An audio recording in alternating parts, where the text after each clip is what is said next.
നമസ്കാരം സർ. മാതൃഭൂമിയെ സംബന്ധിച്ചിടത്തോളം താങ്കളുടെ ഈ സന്ദർശനം വളരെ അഭിമാനകരമാണ്, ആഹ്ലാദകരമാണ്. കാരണം 1.5 ലക്ഷത്തിലേറെ ആളുകൾക്ക് തൊഴിൽ, അതിലേറെ കുടുംബങ്ങളുടെ സ്വപ്നങ്ങൾ, പ്രതീക്ഷകൾ, ഇതൊക്കെ നിറവേറ്റുന്നൊരു മനുഷ്യൻ, 30,000 കോടിയിലേറെ ആസ്തിയുള്ള ലോകത്തിലെ ഏറ്റവും സമ്പന്നരായ മലയാളികളിൽ പ്രമുഖൻ എന്നീ നിലകളിൽ ഒരുപാട് വിശേഷണങ്ങൾ ശ്രീ രവി പിള്ളയെക്കുറിച്ച് നമുക്ക് പറയാൻ പറ്റും, അല്ലെങ്കിൽ നമ്മളൊക്കെ വായിച്ച് അറിഞ്ഞതാണ്.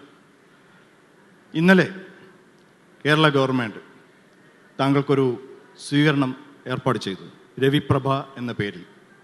ആ സ്വീകരണം എല്ലാ രാഷ്ട്രീയക്കാരും, എല്ലാ ജാതി മത നേതാക്കളുമൊക്കെ പങ്കെടുത്ത വലിയൊരു സംഭവമായി, ആഘോഷമായി അത് നടന്നു. ഞാൻ ആ ആഘോഷത്തിൻ്റെ മികവിലേക്കല്ല പോകുന്നത്, പക്ഷേ അവിടെ താങ്കളൊരു വലിയൊരു പ്രഖ്യാപനം നടത്തുകയുണ്ടായി. അടുത്ത 50 വർഷത്തേക്ക് ഓരോ വർഷവും 1500 വിദ്യാർത്ഥികൾക്ക്, നിർധന വിദ്യാർത്ഥികൾക്ക് ഉപരിപഠനത്തിനുള്ള scholarship, Ravi Pillai excellence scholarship എന്ന രീതിയിൽ അടുത്ത 50 വർഷത്തേക്ക് ഏതാണ്ട് 525 കോടി രൂപ താങ്കൾ മാറ്റിവെച്ചതായിട്ടാണ് ഇന്നലെ താങ്കൾ പ്രഖ്യാപിച്ചത്. എനിക്ക് തോന്നുന്നു ഒരുപക്ഷെ ഇതുവരെ അങ്ങനെ ഒരു പ്രഖ്യാപനം, ഒരു സ്കോളർഷിപ്പ് പ്രഖ്യാപനം എവിടെയെങ്കിലും നടന്നതായിട്ട് എനിക്ക് തോന്നുന്നില്ല.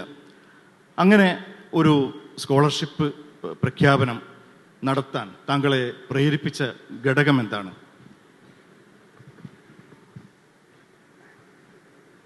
ലോകത്തെ ഏറ്റവും വലിയ അസറ്റ് വിദ്യാഭ്യാസമാണ്, എഡ്യൂക്കേഷനാണ്.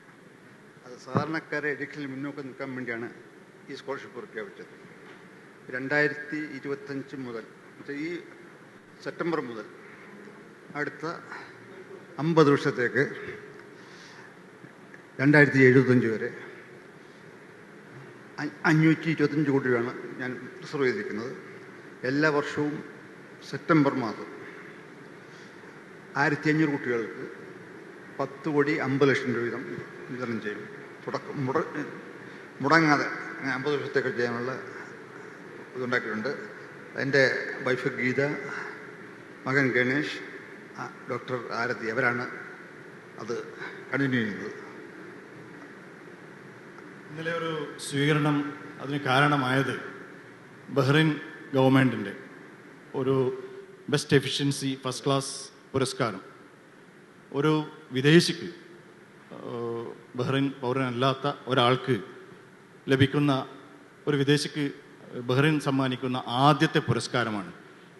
അതും വലിയ അഭിമാനമാണ്. ഒരു മലയാളിയെ സംബന്ധിച്ചിടത്തോളം വലിയ അഭിമാനകരമായ ഒരു കാര്യമാണ്. താങ്കൾ ഒരുപാട് ഗൾഫ് നാടുകളിൽ ഒരുപാട് കാര്യങ്ങളൊക്കെ ചെയ്തിട്ടുണ്ട്. എന്താണ് ഈ അവാർഡിന് ബഹ്റിൻ ഗവൺമെൻറ് താങ്കളെ തിരഞ്ഞെടുക്കാനുള്ള ഒരു കാരണം? ആദ്യമായിട്ടാണ് ബഹ്റിൻ ഗവൺമെൻറ് ഫോറിനർ ആദ്യമായിട്ടാണ് കൊടുക്കുന്നത്. ഞാൻ പോലും അത്ഭുതപ്പെട്ടുപോയി. ഞാൻ ബഹ്റിനിലെ ഏറ്റവും വലിയ അലുമിനിയം സ്മെൽറ്റർ നിർമ്മിക്കാൻ സഹായിച്ചു. ഏറ്റവും വലിയ റിഫൈനറി, അടുത്ത കഴിഞ്ഞ 90 ഇയേഴ്സിന് ശേഷം ഒരു റിഫൈനറി പണി തീർന്നു. പിന്നെ അവിടെ വികസന പ്രവർത്തനങ്ങൾക്ക് നമ്മളായ പല സഹായങ്ങളും ചെയ്തിട്ടുണ്ട്. അത് ബഹ്റിൻ ഗവൺമെൻറ് അത് എൻ്റെ നേട്ടം മനസ്സിലാക്കി അതിനനുസരിച്ചാണ് ഈ അവാർഡ് എനിക്ക് തന്നത്. ഞാൻ പോലും അറിഞ്ഞില്ല. എന്നോട് പറഞ്ഞു ഈ ദിവസം അവിടെ കാണണം, നാഷണൽ ഡേയിൽ നിന്നു. അപ്പോഴാണ് അവാർഡ് പ്രഖ്യാപിച്ചത്. അത് എനിക്ക് മാത്രമല്ല എല്ലാ ഇന്ത്യക്കാർക്കുമുള്ള ഒരു സേവനമായിട്ട് മനസ്സിലാക്കുന്നു.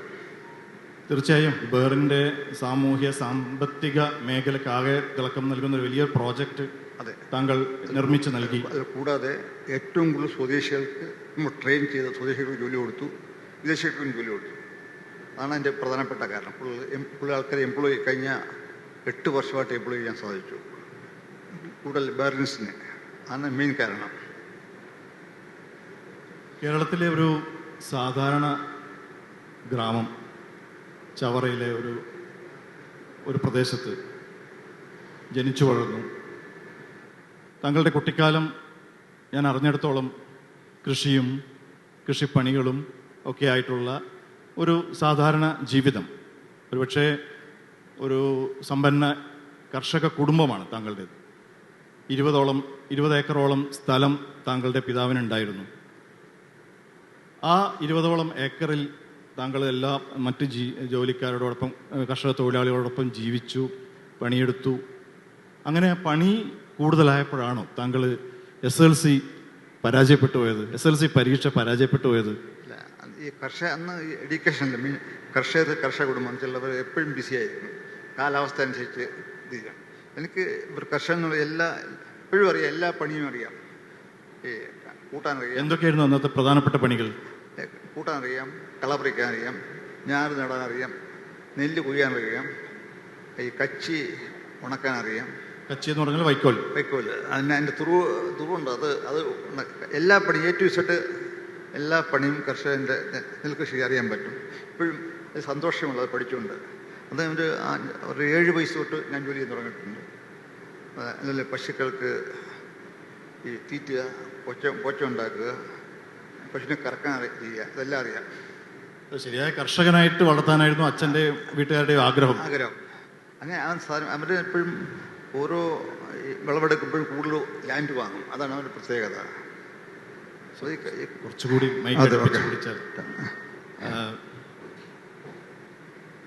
അപ്പോൾ ഈ കൃഷി ജോലിക്കിടയിൽ പഠിപ്പ് അല്പം പിന്നോട്ട് പോയി, താങ്കൾ SLC പരീക്ഷ പരാജയപ്പെട്ടു. പിന്നെ എങ്ങനെയാണ് വീട്ടിൽ നിന്ന് മാറി നിന്നുകൊണ്ട് പഠിച്ചു എന്നാണ് കേട്ടത്? അതെ, പേരൻസിന് എപ്പോഴും ഈ കൃഷിയിലാണ് സമയത്ത് വിത്തിടുക,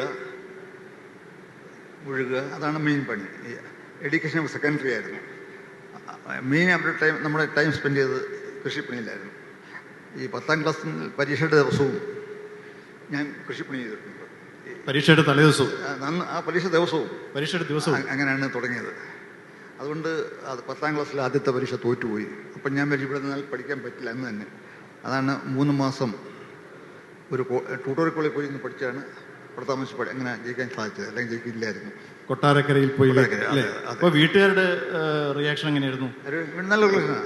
അല്ല, ഞാൻ കൊച്ചില്ലേ, അവരുടെ സഹായില്ല, പറ്റില്ലല്ലോ. വീട്ടുകാർ പറഞ്ഞു വെച്ചു. അല്ല, അവർക്ക് ധാരണ വീട്ടിൽ നിന്ന് മാറി നല്ലതാണെന്നുള്ള ധാരണയായിരുന്നു.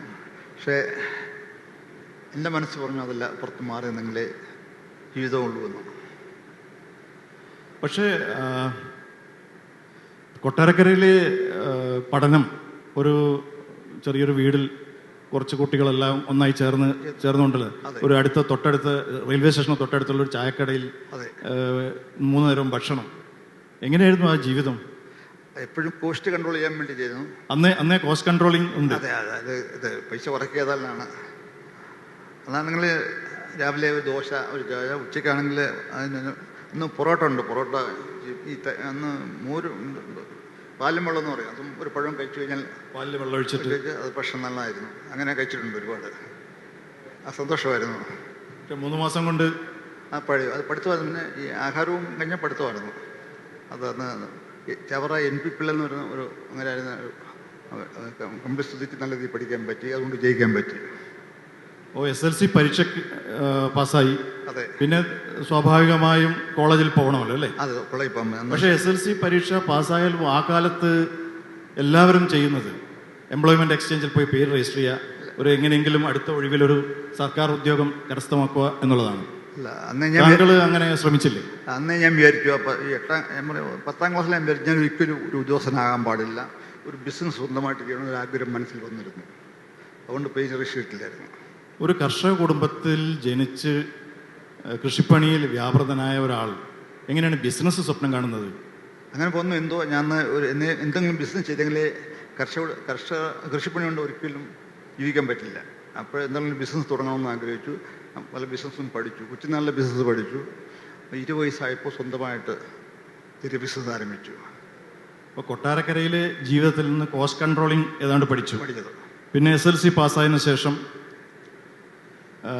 നാട്ടുകാരുടെ രവീന്ദ്രൻ പിള്ള, അല്ല അങ്ങനെയാണല്ലോ നാട്ടുകാർ വിളിച്ചുകൊണ്ടിരുന്നത്, വീട്ടുകാരുടെ രവീന്ദ്രൻ പിള്ള.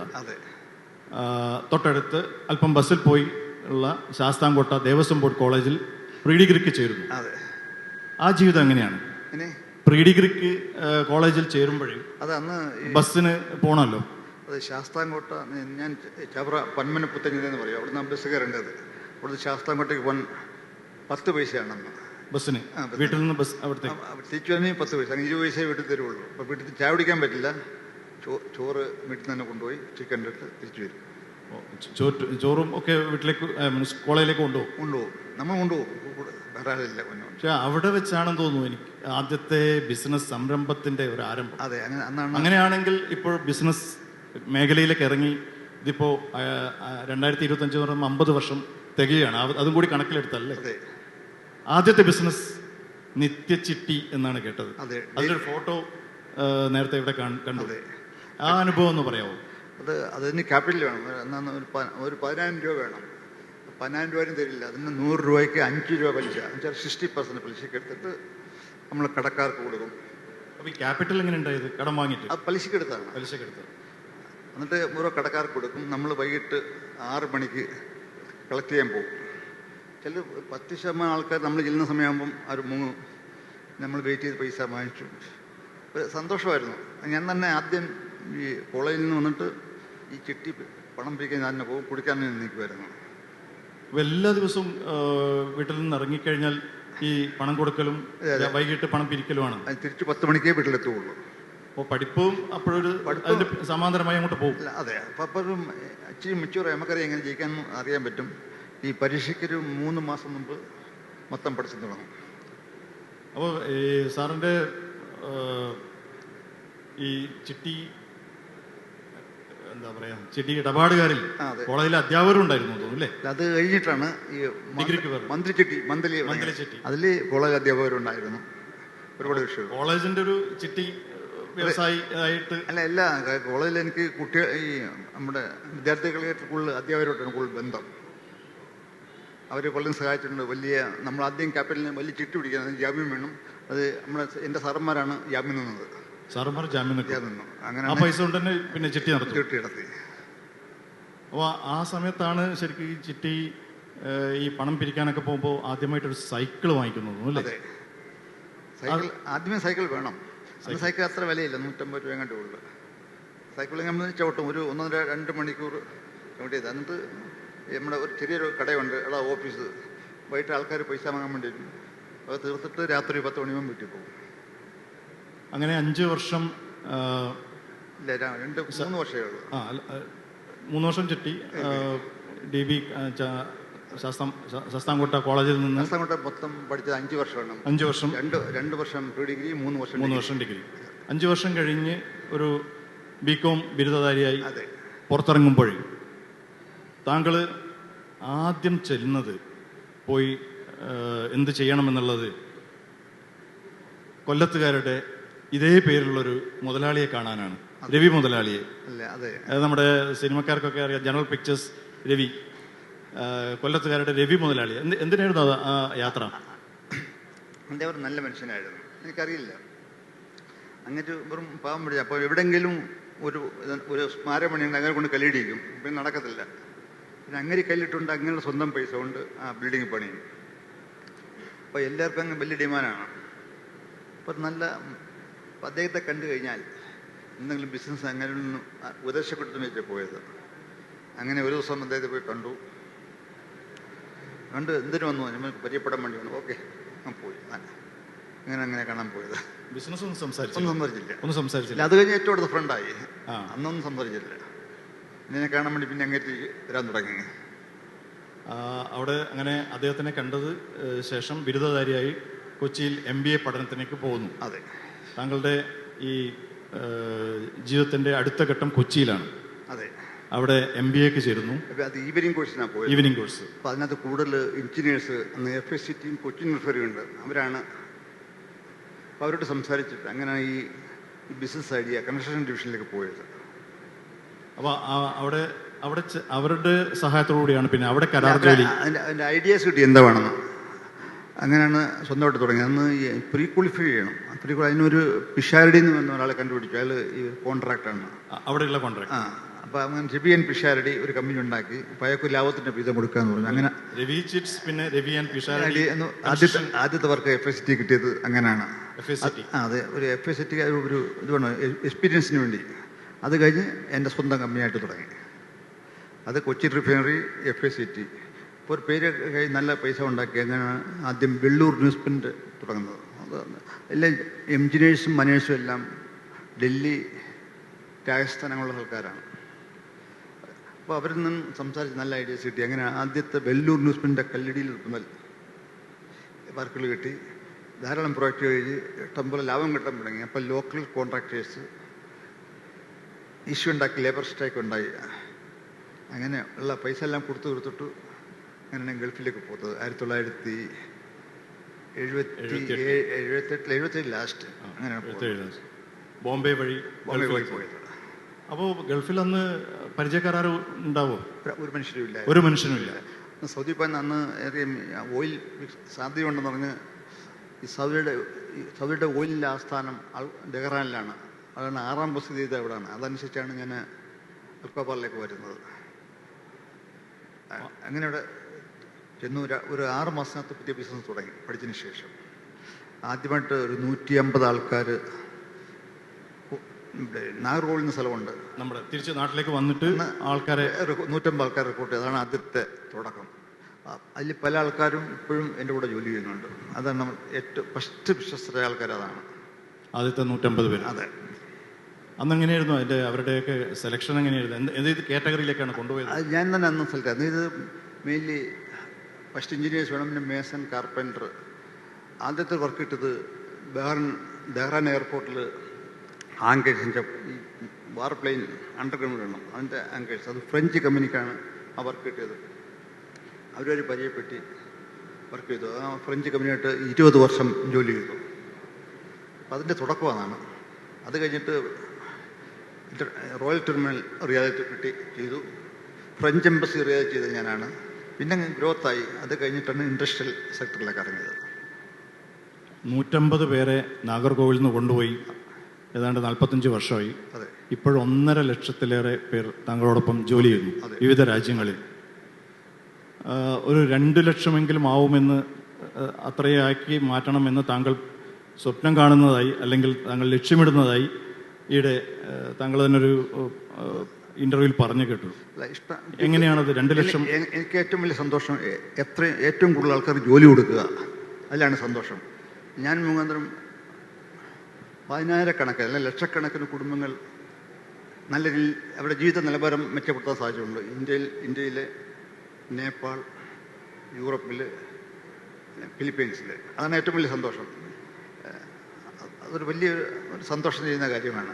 ഈ ബാങ്കിൽ എത്ര പൈസ ഇടുന്നതിനെക്കാട്ടിൽ എത്ര ആൾക്കാർക്ക് തൊഴിൽ കൊടുക്കാൻ സാധിച്ചു, എത്ര കുടുംബം ഉന്നത നിലയിലേക്ക് എത്താൻ സാധിച്ചു എന്നുള്ളത്. അപ്പം ഞാൻ ആദ്യം എംപ്ലോയ് ചെയ്യുന്ന എംപ്ലോയീസിൻ്റെ വീട് ഈ ചൂളിക്കട്ട ചില പച്ചക്കട്ടകളുള്ള വീടായിരുന്നു. അവരൊക്കെ ഇപ്പം മണിമാളികയിലാണ് താമസിക്കുന്നത്. അവരെല്ലാം ഉന്നത നിലയിലും ഇഷ്ടംപോലെ കാറും വലിയ മോളും ഒക്കെ ഉണ്ടാക്കിയിട്ടുണ്ട്. അതിൽ വളരെ സന്തോഷമുണ്ട്. അങ്ങനെയുള്ള അഭിമാനമാണ്. അതെ അതെ. നമ്മുടെ കൂടെ നമ്മളോടൊപ്പം മറ്റുള്ളവരും ഉയരണം, എങ്കിലേ സന്തോഷമുള്ളൂ. ശാസ്ത്രം വെച്ചാൽ നമ്മൾ ഭക്ഷണം കഴിച്ചാൽ മറ്റുള്ള കൊടുത്തതിന് ശേഷം നമ്മൾ കഴിക്കാവൂ, എങ്കിലേ നമുക്ക് ആ ദഹനം ഉണ്ടാവുള്ളൂ. ഈ സൗദിയിലെത്തിയതിന് ശേഷം, സൗദിയിലെത്തിയ ഉടനെ താങ്കൾ കൂടുതലും കൺസ്ട്രക്ഷൻ മേഖലയിലായിരുന്നു. എനിക്ക് തോന്നുന്നത് കൊച്ചിയിലെ ആ പഠനത്തിനിടയിൽ ഉണ്ടായ അനുഭവങ്ങളുടെ പശ്ചാത്തലത്തിലാവാം അവിടുത്തെ. പിന്നീട് എങ്ങനെയാണ് ഈ ഓയിൽ ഗ്യാസ് രംഗത്തേക്ക് കടക്കുന്നത്? അതെ, 85 ശേഷമാണ് ഓയിൽ ഡിമാൻഡ് ആകുന്നത്. ഞാൻ പോകുമ്പോൾ അന്നത്തെ സൗദിയെ കുറിച്ച് ഒന്ന് പറഞ്ഞാൽ. സൗദി അറേബ്യ വെറും ചെറിയ റോഡുകൾ, TV തുടങ്ങുന്നേ ഉള്ളു. വളരെ റോഡുകൾ വളരെ കുറവാണ്, പോപ്പുലേഷൻ വളരെ കുറവാണ്. അവിടെ കൂടുതൽ ജോലിക്കാർ സോമാളി എന്ന സ്ഥലത്തു നിന്നാണ്, പിന്നെ ആഫ്രിക്കൻ രാജ്യങ്ങളാണ്. ഇന്ത്യക്കാർ വളരെ കുറവായിരുന്നു. ഇന്ത്യക്കാർ പോകുന്നത് ഈ തോട്ടം തൊഴിലാളികൾ, പിന്നെ ഡ്രൈവർമാർ, അങ്ങനെയായിരുന്നു. അപ്പോൾ ഇന്ത്യക്കാരെ കാണാനേ ഇല്ല. ഈ ഓയിൽ പ്രൈസ് കൂടിയതിന് ശേഷമാണ് സൗദിയിൽ ഡെവലപ്മെൻറ്റ് അത്യാവശ്യം ഉണ്ടായത്. അത് 84, 83, 82 അപ്പോഴാണ് പ്രൈസ് കൂടാൻ തുടങ്ങിയത്. പ്രൈസ് യഥാർത്ഥത്തിൽ കൂടുന്നത് ഗൾഫ് വാർ ടൈമാണ്. ഓയിലിന് ഏറ്റവും വലിയ ഡിമാൻഡ് ഉണ്ടായി. അപ്പം അതനുസരിച്ച് കൂടുതൽ പ്രൊഡക്ടിവിറ്റി ഉണ്ടായി. അപ്പം അങ്ങനെയാണ് ആദ്യത്തെ ജാപ്പാനീസ് കമ്പനീസായിരുന്നു ഇതിൽ സ്പെഷ്യാലിറ്റി. അവരിൽ നിന്നും പഠിച്ചാണ് ഈ ഓയിൽ ആൻഡ് ഗ്യാസ് ബിസിനസ്. അപ്പോൾ ഇന്നൊരു മെയിൽ വാട്സാപ്പ് വന്നിട്ടുണ്ട്, ലോകത്തെ ഏറ്റവും വലിയ ജപ്പാൻ ഗ്യാസ് കോർപ്പറേഷൻ അതിൻ്റെ CEO. അപ്പോൾ അയാളിൽ നിന്നാണ് തുടങ്ങിയത്. അപ്പോൾ നമ്മൾ ഈ ജപ്പാനിൽ വിശ്വസിച്ച് കഴിഞ്ഞാൽ അത് നമ്മൾക്ക് കൂടുതൽ ബിസിനസ് കിട്ടും. അതിൽ നിന്നാണ് നമ്മൾ ഈ ഓയിൽ ആൻഡ് ഗ്യാസ് ഫീൽഡിൽ ഇറങ്ങിയത്. അത് ജാപ്പാനീസാണ് കാരണം. ചിയോഡ പൊട്ടോസ്റ്റാറും ജപ്പാൻ ഗ്യാസ് കോർപ്പറേഷൻ അവരാണ് മെയിൻ. അന്ന് അമേരിക്കക്കാർക്കും ജാപ്പാനീസിൻ്റെ ടെക്നോളജി അറിയാമായിരുന്നുള്ളൂ. ഞാൻ തിരിച്ച് താങ്കളുടെ കുട്ടിക്കാലത്തേക്കുള്ള ഒരു ഓർമ്മയിലേക്ക് കൊണ്ടുപോകാം. വിജയൻ പിള്ള ചവറയിലെ MLA ആയിരുന്നു. താങ്കളുടെ ഉറ്റ സുഹൃത്ത് വിജയൻ, അദ്ദേഹത്തിന് താങ്കൾ രവിയുമാണ്. അതെ അല്ലേ?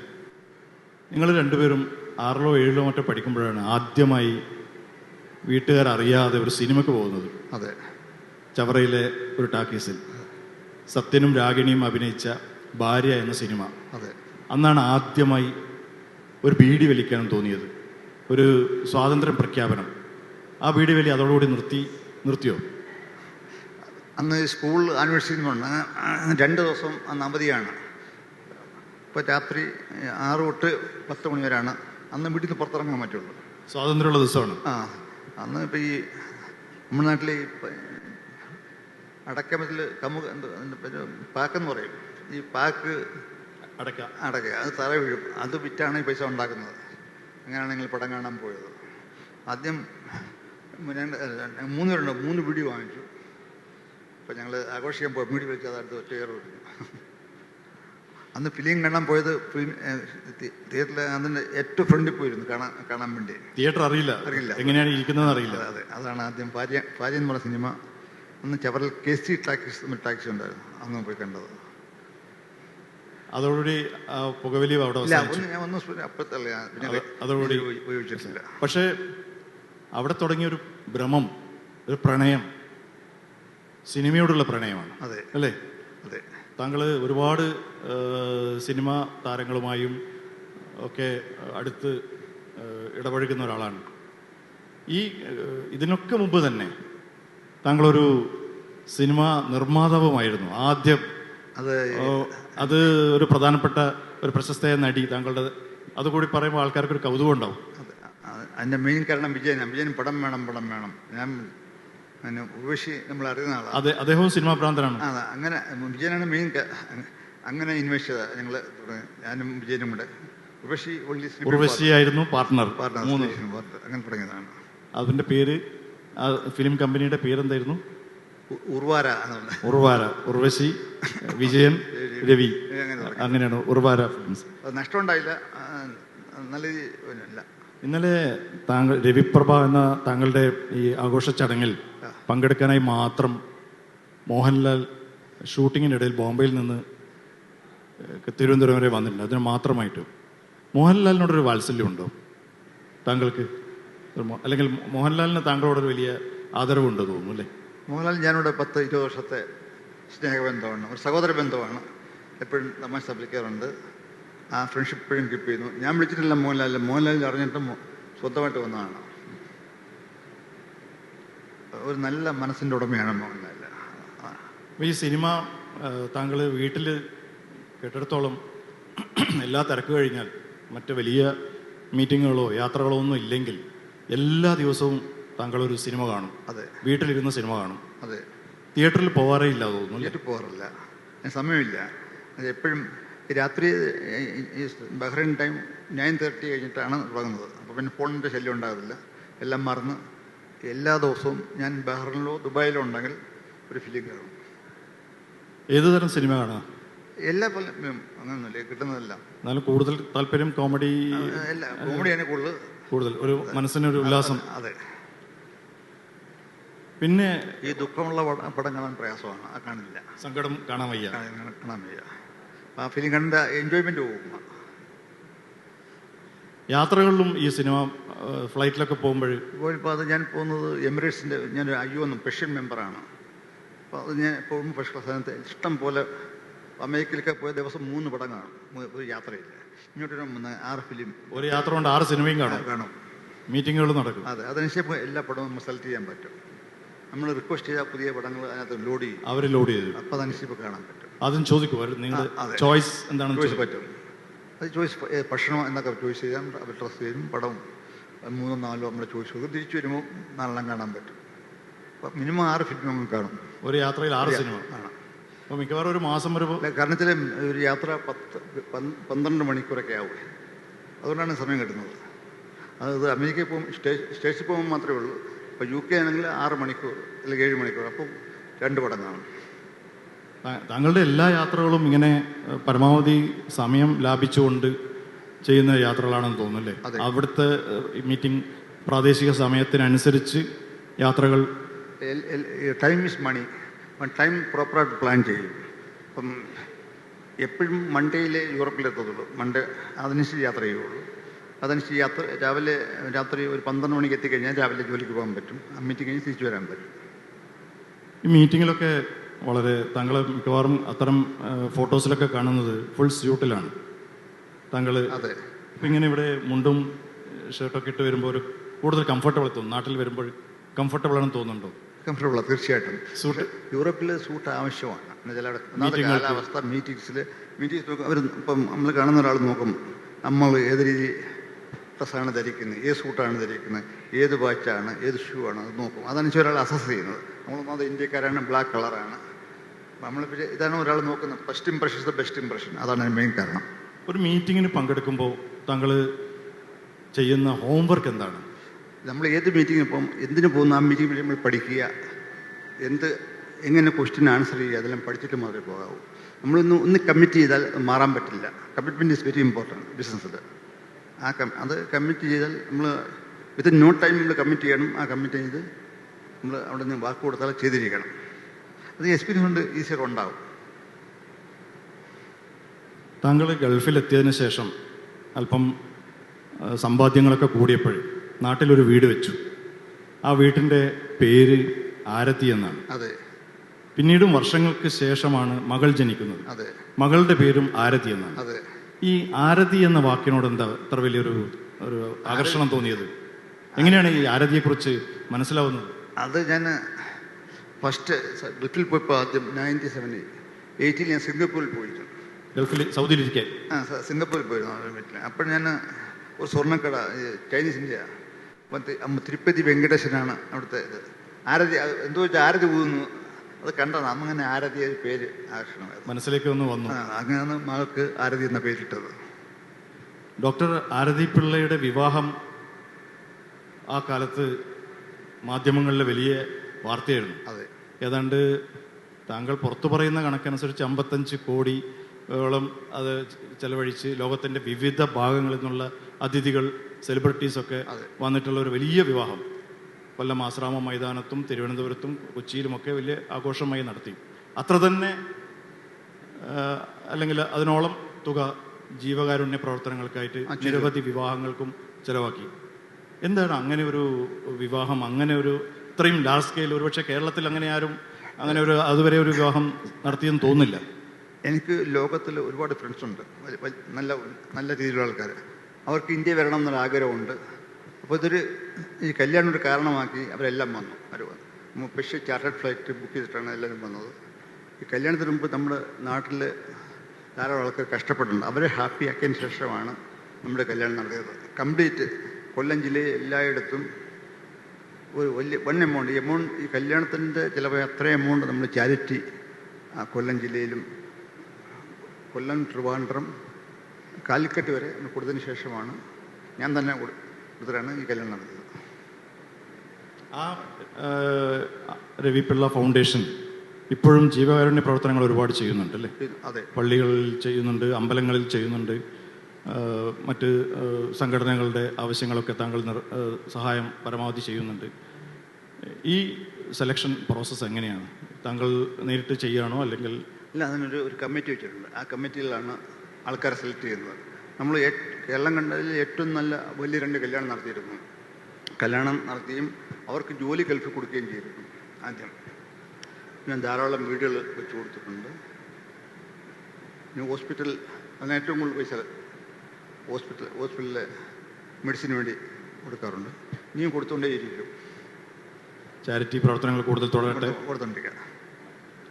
ഇതിനിടയിൽ താങ്കളുടെ ഏറ്റവും വലിയൊരു കൗതുക വാർത്തയായിട്ട് തോന്നിയത് ഒരിക്കൽ റോൾസ് റോയ്സ്, ലോകത്തിലെ ഏറ്റവും വിലയേറിയ ആഡംബര കാറുകളിൽ ഒന്ന് റോൾസ് റോയ്സാണ്. താങ്കൾക്കൊരു റിക്വസ്റ്റ് തരുന്നു. ഒരു റോൾസ് റോയ്സ് മോഡൽ പുതുതായി ഇറങ്ങുന്നു, പറ്റുമെങ്കിൽ ഒന്ന് വന്ന് നോക്കണമെന്ന് പറയുന്നു. താങ്കൾ സിംഗപ്പൂരിൽ പോയിട്ടാണെന്ന് തോന്നുന്നു അത് കാണുന്നത്, അതിൻ്റെ മോഡൽ കാണുന്നു. അന്നെന്താ സംഭവിച്ചത്? ഒരു കാറ് വേണമെന്ന് പറഞ്ഞാൽ അവർ കാറ് കൊണ്ടുവന്നു, തുടങ്ങിയില്ല അന്നത്തെ. അപ്പം നമ്മുടെ ഐഡിയാസ് എന്തൊക്കെ പറഞ്ഞു കൊടുത്തു കഴിഞ്ഞിട്ട് ഞാൻ 4 കാർ ഓർഡർ കൊടുത്തു. ഒരേ ദിവസം 4 റോൾസ് റോയ്സ്. അപ്പൊ തന്നെ ഓർഡർ കൊടുത്തു. ഇപ്പോൾ റോൾസ് റോയ്സിന്റെ ചരിത്രത്തിൽ ആദ്യമായിട്ടായിരിക്കും. ഇപ്പം ഈ വർഷം 100-ാം വർഷം റോൾസ് റോയ്സിന്റെ ഒരു ഏറ്റവും പുതിയ മോഡൽ കാറ് 10 കാറ് ലോകത്ത് മൊത്തം ഉണ്ടാകുന്നു. ഒരു കാറ് അവരായിരിക്കും തരികയാണ്. ആകെ 10 കാർ ഉണ്ടാക്കുന്നു അവരുടെ. ഈ വർഷം ഉണ്ടാക്കാൻ പോകുന്നത് 100-ാം വർഷം ആഘോഷിക്കുകയാണ് റോൾസ് റോയ്സ് കാറിന്റെ. അതിൽ ഒരു കാർ ലോകത്തുണ്ടാക്കുന്ന 10 കാറിൽ ഒരു കാറ് എനിക്ക് തരികയാണ്. അതൊരു മലയാളി സ്വന്തമാക്കുന്ന പറയുന്നത് വലിയ അഭിമാനമാണ്. എന്തായാലും അഭിനന്ദനങ്ങൾ കൊടുക്കുന്നു. മാർക്കറ്റ് ഇറങ്ങിയിട്ടില്ല, പക്ഷെ അവരെ അറിയിച്ചു. അത് എപ്പോഴും വരുന്നു? ഈ വർഷം ഏപ്രിൽ കഴിഞ്ഞ ഈ സമയത്ത്. ഈ വർഷം ഡോക്ടർ രവി പിള്ളയെ സംബന്ധിച്ചിടത്തോളം വലിയ വിശേഷങ്ങളുള്ള വർഷമാണ്. താങ്കളൊരു സ്വന്തമായൊരു ഹെലികോപ്റ്റർ താങ്കൾക്കുണ്ട്. എയർബസിൻ്റെ ഇന്ത്യയിലെ ആദ്യത്തെ ഹെലികോപ്റ്റർ, അത്രയും കപ്പാസിറ്റിയുള്ള ഒരു ഹെലികോപ്റ്റർ താങ്കളാണ് വാങ്ങിക്കുന്നത്. അത് 4-5 വർഷമായി താങ്കൾ ഇന്ത്യയിലെ യാത്രകൾക്ക്, പ്രത്യേകിച്ച് കേരളത്തിലെ യാത്രകൾക്കാണ് കൂടുതൽ ഉപയോഗിക്കുന്നത്. പുതിയൊരു വിമാനം താങ്കൾ വാങ്ങുന്നുണ്ടല്ലേ? അതും എപ്പോഴത്തേക്കാണ്? അത് ഫ്ലൈറ്റ് ബുക്ക് ചെയ്തിട്ട് 2 വർഷമായി. കഴിഞ്ഞ മാസം 29-ന് കിട്ടേണ്ടതായിരുന്നു, പക്ഷേ ഈ മാസം 29-ന് കിട്ടും. അടുത്ത മാർച്ച് 2-ാം തീയതി അടുത്ത മാസം ഞാൻ യാത്ര ചെയ്യാൻ പോവാണ്. അതെവിടെയാണ് വിമാനം ലാൻഡ് ചെയ്യിക്കുന്നത്? അത് വരുന്നത് സ്റ്റേറ്റ്സിനാണ്. ലാൻഡ് ചെയ്യുന്നത് തീരുമാനിച്ചില്ല. ചിലപ്പം മിക്കവാറും തിരുപ്പതി. ഞാനൊരു ഈശ്വരഭക്തനാണ്. മിക്കവാറും തിരുപ്പതിയിലായിരിക്കും. തിരുപ്പതി, ഇത് കഴിഞ്ഞ് ഗുരുവായൂർ, ട്രിവാൻഡ്രം എന്നാണ് തീരുമാനിച്ചിരിക്കുന്നത്. താങ്കൾ ഗുരുവായൂർ, തിരുപ്പതി, കന്യാകുമാരി, അതേപോലെ പാളയം പള്ളി, ബോംബെയിലുള്ള മാഹിം ചർച്ച്, ഇവിടെയൊക്കെ നിത്യം അല്ലെങ്കിലും റെഗുലറായിട്ട് അവിടെ സന്ദർശിക്കുകയും പ്രാർത്ഥിക്കുകയൊക്കെ ചെയ്ത ഒരാളാണ്. ഞാൻ ബോംബെ പോവുകയാണെങ്കിൽ മാഹിം പള്ളി പോകാറുണ്ട്. അതിന് വലിയ വിശ്വാസമാണ്. അത് ഈ ഗൾഫിലേക്ക് പോകുന്ന സമയത്താണോ മാഹിം പള്ളി? ഗൾഫിൽ പോകുന്ന സമയത്താണ് മാഹിം പള്ളി പറയും. അങ്ങനെ ആദ്യമായിട്ട് പോവുകയും ചെയ്തത്. അവിടെ എല്ലാ ബുധനാഴ്ചയാണ് പ്രധാനപ്പെട്ടതും ഞാൻ പോകാറുണ്ട്. അത് കഴിഞ്ഞ് പള്ളികളിൽ ഞങ്ങളുടെ നാട്ടിൽ തന്നെ ഒരു പള്ളി പണിഞ്ഞു കൊടുത്തിട്ടുണ്ട്. എല്ലാ പള്ളികളിലും പോകാറുണ്ട്. ഈ റംസാൻ ടൈമിന് ഒരു 10-15 സ്ഥലത്ത് നമ്മൾ എല്ലാ സഹായങ്ങളും ചെയ്യാറുണ്ട്. ഈ കാറുകളെ പോലെ തന്നെ താങ്കൾക്ക് ക്രേസുള്ള മറ്റൊരു കാര്യം വാച്ചുകളാണ്. അതെ. ആദ്യകാലത്ത് റോളക്സ് വാച്ചുകളുടെ വലിയൊരു ബയർ താങ്കളായിരുന്നു. അതെ. പലർക്കും മീറ്റിങ്ങിൻ്റെ ഭാഗമായിട്ടൊക്കെ സമ്മാനങ്ങൾ കൊടുക്കാനും ഒക്കെ ആയിട്ട്. ഇപ്പോഴും വാച്ച് ആ ഒരു ക്രൈസ് ഇപ്പോഴും നിലനിൽക്കുന്നുണ്ടോ? ചിലപ്പോൾ നല്ല പുതിയ വാച്ചുകൾ എന്നെ അറിയിച്ചുകൊണ്ടിരിക്കും, നല്ലതായി വാങ്ങിക്കൊണ്ടിരിക്കും. ഏതാണ്ട് എത്ര കോസ്റ്റ്ലി വാച്ചുകൾ താങ്കളുടെ ശേഖരത്തിലുണ്ടാവും ഇപ്പോഴും? ഇന്നലെ ഒരു വാച്ച് ചോദിച്ചു, അതിൻ്റെ വില 24 കോടി രൂപയാണ്. 24 കോടി രൂപയാണ്. 4.5 കോടി രൂപ ഇന്നലെ ചോദിച്ചത്. അപൂർവമായ റിച്ചാർഡ് മില്ലറിൻ്റെ ഒരു പുതിയ വാച്ചാണ്. $3 മില്യൺ അല്ല. അത് കിട്ടിയോ? വാങ്ങിച്ചു? ഓർഡർ ചെയ്തു? അല്ല, ഉപയോഗിച്ചുകൊണ്ടിരിക്കുക. നല്ല ഉപയോഗിച്ചിരുന്നു. നല്ല ഉപയോഗിച്ചു. ഓക്കെ. അപ്പോൾ ഈ ഗൾഫിൽ ഒരുപാട് സംരംഭങ്ങൾ പെട്രോ കെമിക്കൽ, ഗ്യാസ് രംഗത്ത് പ്രവർത്തിക്കുമ്പോൾ തന്നെയാണ് താങ്കളുടെ കുറേ സംരംഭങ്ങൾ ഇന്ത്യയിലേക്കും വരുന്നത്. കേരളത്തിൽ, എസ്പെഷ്യലി കേരളത്തിൽ റാവിസ് എന്നൊരു വലിയ ബ്രാൻഡ് താങ്കൾ രൂപം കൊടുത്തു. ഹോസ്പിറ്റാലിറ്റി രംഗത്ത് വലിയ ബ്രാൻഡായി റാവിസ് വളർന്നു കഴിഞ്ഞു. ഇപ്പോൾ കോവളം മുതൽ കോഴിക്കോട് വരെ റാവിസുകളുണ്ട്. പിന്നെ ദുബായിലാണെങ്കിൽ ക്രൗൺ പ്ലാസ ഉൾപ്പെടെയുള്ള ഒരുപാട് ഹോട്ടൽസ് താങ്കളുടേതായിട്ടുണ്ട്. ഈ ദുബായ് അനുഭവം വെച്ചിട്ട് കേരളത്തിലെ അനുഭവം എങ്ങനെ താരതമ്യം ചെയ്യാൻ പറ്റും? ഗൾഫും കേരളമായിട്ട് ഒരിക്കലും കമ്പയർ ചെയ്യാൻ പറ്റില്ല. നമ്മൾ ഗൾഫിൽ കാര്യം തീരുമാനിച്ചു കഴിഞ്ഞാൽ ഇപ്പം 300 ദിവസമാണ് പ്രോജക്റ്റിൽ, അത് കൗണ്ട് ഡൗൺ തുടങ്ങും. പണി തീർക്കാൻ പറ്റും. അപ്രൂവലൊക്കെ കറക്റ്റായിട്ട് ചെയ്യാൻ പറ്റും. നമ്മുടെ കേരളത്തിൽ നടക്കില്ല, പല കാരണങ്ങളാൽ നടക്കില്ല. അപ്പം നമ്മൾക്ക് പ്ലാൻ ചെയ്യാം, പ്രോപ്പറായിട്ട് ഗൾഫിൽ പ്ലാൻ ചെയ്യാൻ പറ്റും. അതുപോലെ കേരളത്തിൽ പ്രയാസത്തോട്ട് ചെയ്യാൻ സാധിക്കുന്നില്ല. പല കാരണങ്ങളുണ്ട്. അപ്പോൾ കേരളം ഒരു നിക്ഷേപ സൗഹൃദ സംസ്ഥാനമായി മാറുന്നു. ഒരുപാട് കോൺക്ലേവുകൾ നടക്കുന്നു, ഇൻവെസ്റ്റ്മെൻറ്റ് മീറ്റുകൾ നടക്കുന്നു. താങ്കളുടെ അനുഭവത്തിൽ എങ്ങനെയാണ് കേരളത്തിൻ്റെ ഭാവി എങ്ങോട്ടേക്കാണ്? ഈ കേരളത്തിൻ്റെ വികസനം ഗവൺമെൻറ് മാത്രം വിജയിച്ചാണല്ല, ഗവൺമെൻറ് ഉദ്യോഗസ്ഥർ, സ്ഥലവാസികൾ, നാട്ടുകാർ ഇവരോട് ഒരുമിച്ച് നിന്നെങ്കിൽ മാത്രമേ ഒരു ബിസിനസ് ഉണ്ടാകുകയുള്ളൂ. ബിസിനസ് കൊണ്ട് ഇൻവെസ്റ്റർ മാത്രമല്ല, ആ നാട്ടിൻ പ്രദേശവും നന്നാകും. ഗവൺമെൻറ്റിന് ടാക്സ് കിട്ടും, അത് സ്റ്റേറ്റിന് വരുമാനമാകും, സ്റ്റേറ്റിന് മാറ്റം ഉണ്ടാക്കുകയും ചെയ്യും. കേരളത്തിനോട് പറയാൻ എന്തെങ്കിലും ഉണ്ടോ താങ്കൾക്ക് ആസ് എ എൻ്റർപ്രണർ? കേരളത്തിലെ ഏറ്റവും നല്ല സംസ്ഥാനമാണ്, എപ്പോഴും ഗ്രീനാണ്, ഏറ്റവും ബുദ്ധിയുള്ള ആൾക്കാരാണ്, നല്ല മനസ്സുള്ള ആൾക്കാരാണ്. ഏറ്റവും കൂടുതൽ മനസ്സുള്ള ആൾക്കാർ ഗൾഫിലുള്ളതാണ്. അതിൻ്റെ കാരണം വെച്ചാൽ ഗൾഫിൽ കോമ്പറ്റീഷൻ ഉണ്ട് മറ്റ് രാജ്യങ്ങളിലെ ആൾക്കാരുമായിട്ട്. അപ്പോൾ അവിടെ നിന്ന് പഠിക്കാൻ പറ്റും. കേരളക്കാർ ഏറ്റവും മിടുക്കരാണ് എൻ്റെ അനുഭവത്തിൽ. ഞങ്ങളുടെ കമ്പനിയിലെ ഏറ്റവും നല്ല ജോലിയിൽ ചെയ്യുന്നതെല്ലാം എഞ്ചിനീയേഴ്സെല്ലാം ടെക്നിക്കൽ ഏരിയയിലും കേരളക്കാരാണ്. അവർ സൂപ്പറാണ്. പക്ഷേ കേരളത്തിൽ ഒഴിച്ചു കഴിഞ്ഞാൽ, കേരളത്തിൽ അത്ര സൂപ്പറാണെങ്കിൽ ഒരു 90% സൂപ്പറാണ്, 10% മോശമാണ്. ആ മോശം ഓവർകം ചെയ്യാൻ താങ്കളുടെ നിർദ്ദേശം എന്താണ്? അവരെ എഡ്യൂക്കേറ്റ് ചെയ്യുക. എൻ്റെ കാരണങ്ങൾ എഡ്യൂക്കേറ്റ് ചെയ്താൽ മാറ്റം ഉണ്ടാവും. എല്ലാ മാറ്റം ഉണ്ടാകും. എഡ്യൂക്കേറ്റ് ചെയ്തതിൻ്റെ കാരണങ്ങൾ മനസ്സിലാക്കുക, അവർ പഠിപ്പിച്ചാൽ മാറ്റം ഉണ്ടാകും. നല്ല ലീഡർഷിപ്പ് ഉണ്ടാകണം. ഒരു കമ്പനി ഉണ്ടെങ്കിൽ ആ കമ്പനിയിൽ ലീഡർ ഉണ്ടായാൽ മറ്റേ എംപ്ലോയീസ് മാറ്റം ഉണ്ടാകും. ഓരോ കമ്പനിക്കും ലീഡർ ഉണ്ടാകും. ഉണ്ടായാൽ മാറ്റം ഉണ്ടാക്കാൻ പറ്റും. പ്രധാനമന്ത്രി നരേന്ദ്രമോദിജി, മുഖ്യമന്ത്രി പിണറായി വിജയൻ, അന്തരിച്ച കോടിയേരി ബാലകൃഷ്ണൻ, മുൻ പ്രതിപക്ഷ നേതാവ് രമേശ് ചെന്നിത്തല ഉൾപ്പെടെ ഒരുപാട് രാഷ്ട്രീയ നേതാക്കളുമായിട്ട് താങ്കൾക്ക് അടുത്ത സൗഹൃദമുണ്ട്. ഈ എല്ലാ സൗഹൃദങ്ങളും എങ്ങനെയാണ് മാനേജ് ചെയ്യുന്നത് അല്ലെങ്കിൽ മെയിൻറ്റെയിൻ ചെയ്യുന്നത്? നമ്മളവരിൽ നിന്നൊന്നും സഹായിക്കാറില്ല. പക്ഷെ അവരെല്ലാം ഏറ്റവും നല്ല ആൾക്കാരാണ്. ഞങ്ങളുടെ കരുണാകരൻ സാറ് ഏറ്റവും നല്ല മനുഷ്യനാണ്. ഉമ്മൻചാണ്ടി സാറ് ഏറ്റവും നല്ല ആൾക്കാരാണ്. കോടിയേരി എല്ലാം സൂപ്പർ ആൾക്കാരാണ്. അത് മോശമില്ല. നമ്മളിൽ നിന്ന് ഒന്നും ആ സ്നേഹബന്ധം ഇന്നും സൂക്ഷിക്കുന്നു. അത് വർഷങ്ങളുള്ള ഒന്നുമില്ല, 10-20 വർഷമായിട്ടുള്ള ആ സൗഹൃദമാണ്. ഇന്ന് വ്യാഴാഴ്ചയാണ്. താങ്കളുടെ ചില വിശ്വാസങ്ങളുണ്ട്. അതെ. വ്യാഴാഴ്ച ഒരു യെലോയിഷ് മഞ്ഞ നിറത്തിലുള്ള വസ്ത്രങ്ങളാണ് താങ്കൾ സാധാരണ ധരിക്കുക. തിങ്കളാഴ്ച വെള്ള സ്യൂട്ടാണ്, വെള്ള ഷൂ, വെള്ള സ്ട്രാപ്പ്, വെള്ള കാറ്. ശനിയാഴ്ച കറുപ്പ് ഷർട്ട്, കറുപ്പ് സൂട്ട്, കറുപ്പ് കാർ, കറുപ്പ് സ്ട്രാപ്പ്. എന്താണ് ഈ വിശ്വാസത്തിൻ്റെ അടിസ്ഥാനം? ഈശ്വര വിശ്വാസം ഉണ്ടെങ്കിൽ മാത്രം അതൊരു ഇതാണ്. നമുക്കൊരു ബ്ലെസ്സിങ്സ് ഉണ്ടാകും, എങ്കിൽ മാത്രമേ എല്ലാ കാര്യങ്ങളും നടക്കുകയുള്ളൂ. ആ ബ്ലെസ്സിങ് അനുസരിച്ചാണ് ഞാൻ ജീവിച്ചിരിക്കുന്നത്. അതുകൊണ്ട് ഞാൻ പള്ളിയിൽ പോകാറുണ്ട്, കൃഷ്ണൻ പല എഴുതിപ്പോണ്ട്, ഗുരുവായൂർ പോകാറുണ്ട്. പക്ഷെ എല്ലാം ഈശ്വരൻ ഒന്നാണ്. ആ ഈശ്വരൻ്റെ ശക്തി കൊണ്ടും ബ്ലെസ്സിങ് കൊണ്ടും മാത്രമാണ് നമ്മളെ ഈ നിലയിലെത്തിയത്. അല്ലെങ്കിൽ നമ്മളെത്തിയില്ല. പണ്ട് തുടങ്ങിയ വിശ്വാസമാണ് ഇപ്പോഴും കണ്ടിന്യൂ ചെയ്യുന്നു, മരണം വരെ കണ്ടിന്യൂ ചെയ്യും. ഗൾഫിലെത്തിയതിനു ശേഷമാണ് വിശ്വാസം കൂടിയത്? ഗൾഫിലെത്തിയതിനു ശേഷമാണ്. ഗൾഫിനകത്ത് ഞാൻ 26-27 വയസ്സിൽ ഗൾഫിൽ, അപ്പോഴാണ് മെച്യൂരിറ്റി ആയത്. അത് കഴിഞ്ഞാണ് ഇപ്പം നിങ്ങൾ പറയുന്നു. ഇപ്പോൾ അമേരിക്കൻ പ്രസിഡന്റിൻ്റെ കണ്ടു കാണും, എത്ര ദിവസം പ്രാർത്ഥിച്ചതിന് ശേഷമാണ് അങ്ങനെ വോട്ടെടുത്തത് അല്ലേ? അമേരിക്കൻ ലോകത്ത് എല്ലാ വിശിഷ്ട വ്യക്തികളും ഉണ്ടായിരുന്നു. എല്ലാം ഒരുമിച്ച് പ്രാർത്ഥിച്ചതിന് ശേഷമാണ് ട്രംപ് അധികാരം ഏറ്റെടുത്തത്.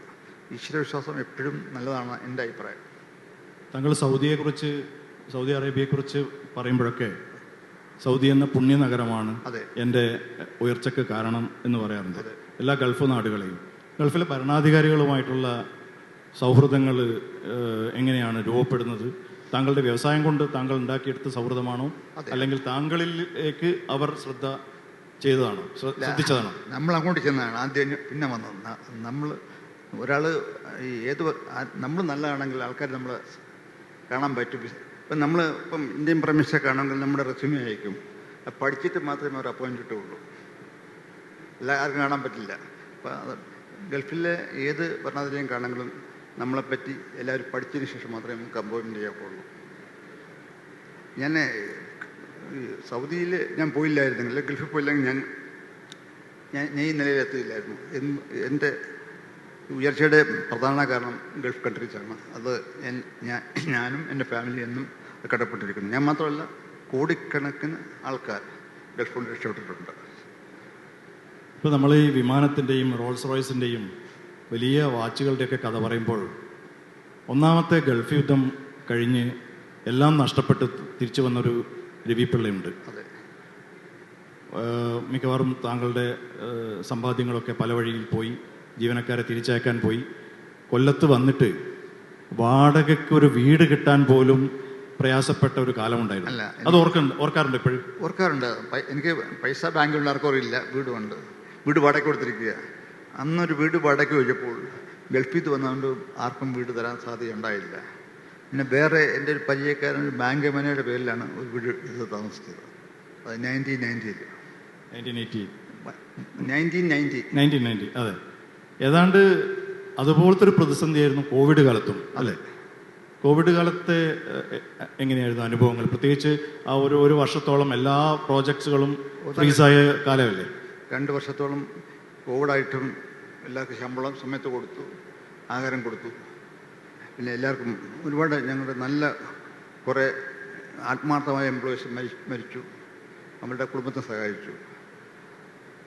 വലിയ ഡാർക്ക് ഏരിയ ആയിരുന്നു 2 കൊല്ലം ഗൾഫിൽ എല്ലാവർക്കും. ഈ വെള്ളൂരിലെ ഈ കരാറുകൾ ജോലികൾ സുഗമമായി നടന്നു പോയിരുന്നെങ്കിൽ താങ്കൾ ഗൾഫിലെത്തുമായിരുന്നോ? അതിന് കാരണം പറയാം. ഞാൻ തൃപ്പൂണിത്ത് താമസിക്കുമ്പം വെല്ലൂർ ന്യൂസ് പ്രിന്റിൻ്റെ ഈ ഫസ്റ്റ് പുറപ്പെടുമ്പോൾ ഒരു നല്ല ടൈം നോക്കാൻ വേണ്ടി ഒരു അസ്ട്രോളജർ ശ്രമിച്ചു. അപ്പം അങ്ങനെ പറഞ്ഞു, നിങ്ങളുടെ ബിസിനസ് ഏരിയ ഇതല്ല, നിങ്ങൾ ഗൾഫിൽ പോയേ പറ്റുള്ളൂ എന്ന് പറഞ്ഞു. ജോത്സ്യം പറഞ്ഞു. ഞാൻ പറഞ്ഞാൽ ഗൾഫിൽ നിന്ന് ആരും പോയില്ല, ഇവിടെ ഇഷ്ടം പോലെ പൈസ ഉണ്ടാക്കും, എന്തിനാ ഗൾഫിൽ പോകണം, ആർഗ്യൂ ചെയ്തു. പക്ഷെ നമ്മുടെ ടൈം അതാണ്, അതുകൊണ്ടാണ് ഗൾഫിൽ പോയത്. ഓരോരുത്തർക്ക് ഓരോ സ്ഥലം പറഞ്ഞിട്ടുണ്ട്, ആ സ്ഥലത്താണ് നിൽക്കത്തുള്ളൂ. ഒരു നല്ല സമയത്തിൽ താങ്കൾക്ക് നല്ല വിശ്വാസമുണ്ട്, നല്ല പ്രതീക്ഷകളുണ്ട്. അതെ.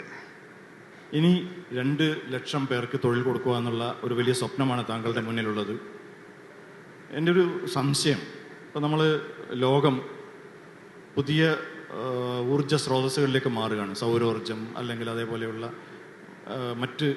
അപ്പോൾ ഈ എണ്ണയ്ക്കും ഗ്യാസിനൊക്കെ ലോങ് റണ്ണിൽ ആവശ്യമുണ്ടാവുമോ?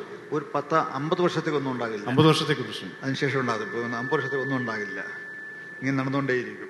ഇത് ബിസിനസ്സാണല്ലോ, നിർത്താൻ ഒരിക്കലും സാധിക്കില്ല. അമേരിക്ക കൂടുതൽ ഓയിൽ പ്രൊഡ്യൂസ് ചെയ്യാൻ പോവുകയാണ്, അതിങ്ങനെ പോയിക്കൊണ്ടേയിരിക്കും. അത് അന്ന് ഞങ്ങൾ ചെല്ലുമ്പോഴും പറയും 10 വർഷം 20 വർഷം അതങ്ങ് ഓടിക്കൊണ്ടേയിരിക്കും. താങ്കളുടെ മകൻ ശ്രീ ഗണേഷ് പിള്ളയും മകൾ ഡോക്ടറാണെങ്കിലും ആരതി പിള്ളയും താങ്കളോടൊപ്പം ഇപ്പോൾ ബിസിനസ്സിൻ്റെ കുറേ ചുമതലകൾ ഏറ്റെടുത്തിട്ടുണ്ട്. അതെ. അവർക്ക് നൽകുന്ന ഉപദേശം എന്താണ്? അല്ലെങ്കിൽ അവർക്ക് ഞാനൊരു സിംബോളിക്കായി പറഞ്ഞതാണ്, പുതിയ തലമുറക്ക് താങ്കൾക്ക് നൽകാനുള്ള ഉപദേശം എന്താണ്? നമ്മൾ 100% ഉറപ്പുള്ള കാര്യങ്ങൾ മാത്രമേ പറയാവൂ. അതാണ് നിർബന്ധം. കമ്മിറ്റ്മെൻറ്റ് വളരെ ഇമ്പോർട്ടൻ്റ് ആണ്. ആ കമ്മിറ്റ്മെൻ്റ് അനുസരിച്ച് ജീവിക്കുക. ഒരാളുടെയും ഒരു കണ്ണീരുകൊണ്ടൊരു പൈസ ഉണ്ടാക്കാൻ പാടില്ല. അതാണ് നിർബന്ധമായിട്ട്. ഉണ്ടാകുന്ന ഈ സേവിങ്സിൻ്റെ ഒരു പെർസെൻറ്റേജ് സാധാരണക്കാർക്ക് വേണ്ടി ചിലവഴിക്കുക, എത്ര പെർസെൻറ്റേജ് ചാരിറ്റിക്ക് വേണ്ടി ചിലവാക്കുക, അതാണ് മാത്രം. ഒരിക്കലും ഒരു കണ്ണീരുകൊണ്ട് പൈസ ഉണ്ടായാൽ അത് നിൽക്കില്ല. സ്റ്റേറ്റ് ഫോർവേഡ്, അതാണ് മെയിൻ കാരണം. ഏത് ബിസിനസ് തുടങ്ങിയാലും ആ ഏത് രാജ്യത്തിൻ്റെ റൂൾ അനുസരിച്ച് മാത്രമേ ബിസിനസ് തുടങ്ങാവൂ. അതിന് കുറുക്കുവഴികളില്ല.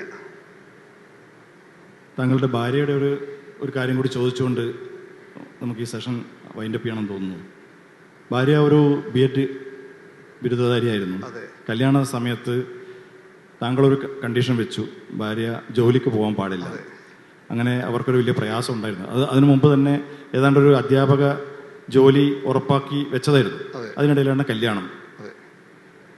താങ്കൾ അവരെ സൗദിയിലേക്ക് കൊണ്ടുവരുന്നു. വളരെ വ്യത്യസ്തമായ ഒരു രാജ്യം, കാലാവസ്ഥ, ആളുകൾ.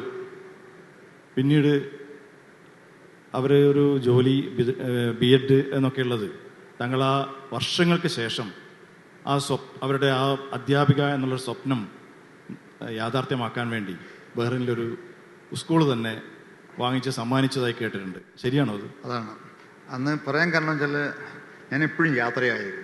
അപ്പം വീട്ടിലെ എൻ്റെ കുഞ്ഞുങ്ങളെ നോക്കാൻ അത് പറഞ്ഞിട്ട് മാത്രമാണ് കല്യാണം കഴിച്ചത്. അതിനുശേഷമാണ് 8 വർഷം കഴിഞ്ഞ് സ്കൂൾ വാങ്ങിച്ചു കൊടുത്ത് വേറെ ഏറ്റവും പ്രശസ്തമായ ഒരു സ്കൂളാണ് അവർ ഓപ്പറേറ്റ് ചെയ്യുന്നത്.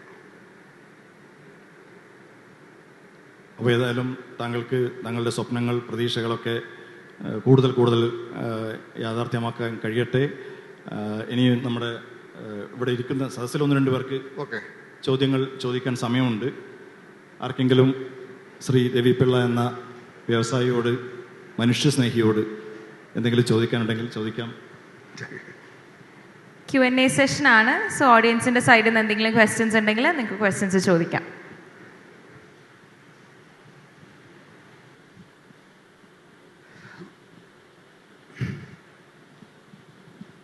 നമസ്കാരം സാർ. നമസ്കാരം സാർ, ഒരു ബിസിനസ് സ്റ്റാർട്ട് ചെയ്യുമ്പം ഒരു ബാക്കപ്പ് പ്ലാൻ നമ്മൾ വെക്കുന്നത് നല്ലതാണോ അതോ മോശമാണോ? സാറിൻ്റെ ഒരു അഭിപ്രായത്തിൽ എങ്ങനെയാണ്? അതായത് ആ ബിസിനസ്സിന് ഇപ്പം ഞാനൊരു ബിസിനസ് സ്റ്റാർട്ട് ചെയ്യുവാണെങ്കിൽ എനിക്കതിനകത്തൊരു വിശ്വാസമില്ലായ്മ അതിനെ കാണിക്കുമോ? അതാണ് എൻ്റെ ഒരു ചോദ്യം സാർ. ഏത് ബിസിനസ്സിനും ഒരു ബി പ്ലാൻ ഉണ്ട്. എ പ്ലാൻ ഫെയിൽ ആയാൽ ബി പ്ലാൻ വേണം. ഏത് തീരുമാനത്തിനും ഞാൻ ബി പ്ലാൻ ചെയ്തിട്ട് എ പ്ലാൻ ചെയ്യാറുള്ളൂ. സാറിൻ്റെ ജേണിയിൽ സാർ അതാണോ ഫോളോ ചെയ്തിരുന്നത്?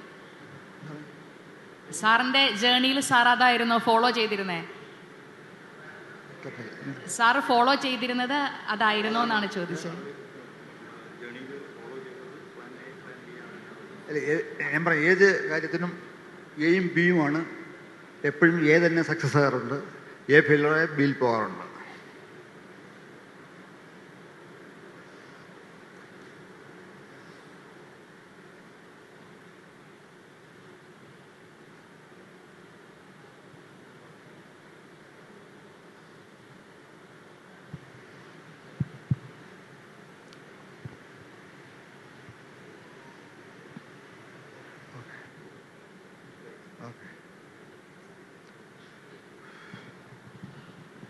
I think you said you studied in Cochin. Yes. At the Cochin University, QSAT? Pardon? Bharatiya Vidya Bhavan. Part-time MBA. Yes. So you took an evening course. Pardon? You completed MBA by Yes. doing an evening course. Yes. So what are the management lessons which you learned in the school and how was it different from your life? Learning only books. Real business we are learning. That's the main life. Okay. Any more questions from the audience side?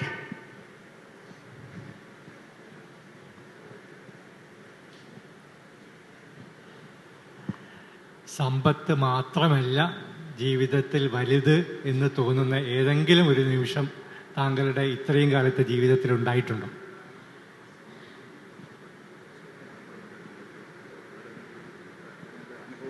ഒരുപാടുണ്ടായിട്ടുണ്ട്.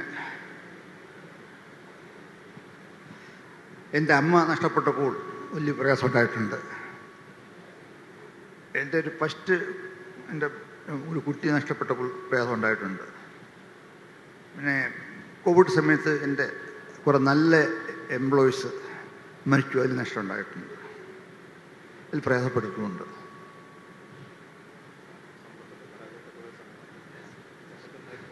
Sampath rectify ചെയ്യാൻ പറ്റില്ല. എൻ്റെ ഏറ്റവും വലിയ സ്നേഹം എൻ്റെ അമ്മയോടായിരുന്നു. ഒന്നും ചെയ്യാൻ പറ്റില്ല. ഞാൻ ഒരിക്കൽ വന്ന് ഹോസ്പിറ്റലിൽ കിടക്കുമ്പോൾ പറഞ്ഞു, എൻ്റെ സ്വത്തെല്ലാം കൊടുക്കാം, എൻ്റെ അമ്മയെ രക്ഷപ്പെട്ടാൽ മതി എന്ന് ഞാൻ മനസ്സിൽ വിചാരിച്ചു. ഒന്നുമില്ല.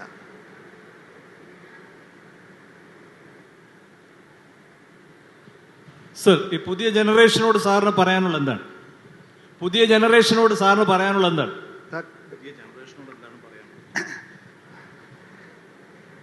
പുതിയ ജനറേഷനോട് പറയാനുള്ളത്, ഇപ്പം ഏറ്റവും നല്ല ന്യൂ ജനറേഷൻ വളരെ ആക്റ്റീവാണ്, എഡ്യൂക്കേറ്റഡാണ്.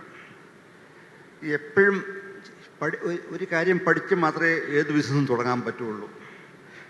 നിങ്ങളൊരു പീസ്ഫിലിറ്റി സ്റ്റഡി എന്ന് പറഞ്ഞുകൊണ്ട് അത് വിശ്വസിക്കാൻ പാടില്ല. ആ പീസ്ഫിലിറ്റി സ്റ്റഡി കണ്ടു കഴിഞ്ഞാൽ നിങ്ങൾ ശരിക്കും പഠിച്ചതിന് ശേഷം മാത്രമേ ഒരു ബിസിനസ് തുടങ്ങാൻ പാടുള്ളൂ. ഇൻവെസ്റ്റ് ചെയ്താൽ വിഡ്രാൻ വളരെ പ്രയാസമാണ്. ഇൻവെസ്റ്റ് ചെയ്തതിന് മുമ്പ് നല്ല രീതിയിൽ പഠിച്ചതിന് ശേഷം മാത്രമേ ബിസിനസ് തുടങ്ങാവൂ. ബിസിനസ് പഠിച്ച ശേഷം മാത്രമേ തുടങ്ങാൻ പാടുള്ളൂ.